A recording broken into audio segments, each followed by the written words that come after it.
As A producer ಆಗಿ cinema ಶೂಟಿಗೆ ಹೋಗಬೇಕಾ ಅಥವಾ ಹೋಗ್ಬಾರ್ದು? ಯಾಕಂದರೆ ಕೆಲವೊಂದೊಂದು ಸಿನಿಮಾಗಳು ಪ್ರೊಡ್ಯೂಸರ್ ಸೆಟ್ಟಿಗೆ ಹೋಗ್ದೇ ಅದು ಅಧೋಗತಿ ಆಗಿರುತ್ತೆ. ಇಲ್ಲೇನಾಗಿದೆ ಅಂದರೆ ಈಗ ನಮ್ಮ ಅಂಬಾಳೆಯರು ಶೂಟಿಂಗ್ ಹೋಗಲ್ಲ, ಒಬ್ಬ ಕರೆಕ್ಟಾಗಿ ನೋಡ್ಕೊಳ್ಳೋ ಇನ್ಚಾರ್ಜ್ ಇರಬೇಕು.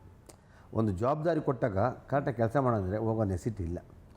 ಅದರಲ್ಲಿ ಕೊಟ್ಟಂಥ ಒಬ್ಬ ನಿರ್ದೇಶಕನ ಪರ್ಫೆಕ್ಟ್ ಹಂಗೆ ಇರಬೇಕು.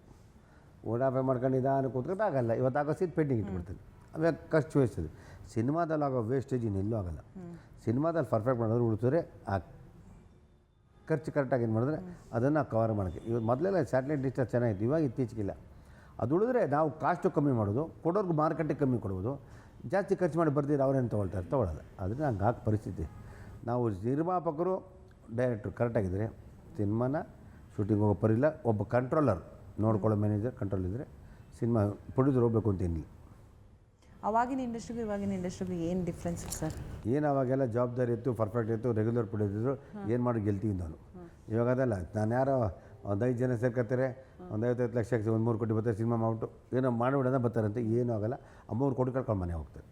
ಇದೇ ಥರ ಆಗ್ತಾರೆ ಸರ್. ಇವಾಗ ಸಿನಿಮಾ ಅಂದ ತಕ್ಷಣ ಫಸ್ಟ್ ಬಂಡವಾಳ ನೋಡ್ತಾರೆ, ಪ್ರೊಡ್ಯೂಸರ್ ನೋಡ್ತಾರೆ. ಈಗ ಎಷ್ಟೋ ಸಿನಿಮಾಕ್ಕೆ 100 ಕೋಟಿ ಸಿನಿಮಾ ಅಂತೆ, 200 ಕೋಟಿ ಸಿನಿಮಾ ಅಂತೆ. And at the same time release ಆದಮೇಲೂ 100 ಕೋಟಿ ಬಂತು, 200 ಕೋಟಿ ಬಂತು, 300 ಕೋಟಿ ಬಂತು. ಕೋಟಿಗೆ ಬೆಲೆ ಇಲ್ವಾ ಸರ್? ಅದು ಸೊನ್ನೆಗಳು ಸುಳ್ಳು ಹೇಳ್ಕೊಂಡು ಕೂತಿರ್ತಾರೆ.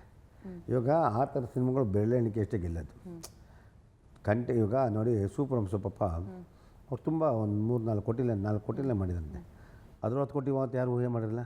ಅದೃಷ್ಟ. Content is very good strong. ಈ ಕಾಂತಾರ ಫಸ್ಟ್ ಸಿನಿಮಾ ಅಂತೂ 10 ಕೋಟಿ 9 ಕೋಟಿ ಮಾಡಿದ್ರು.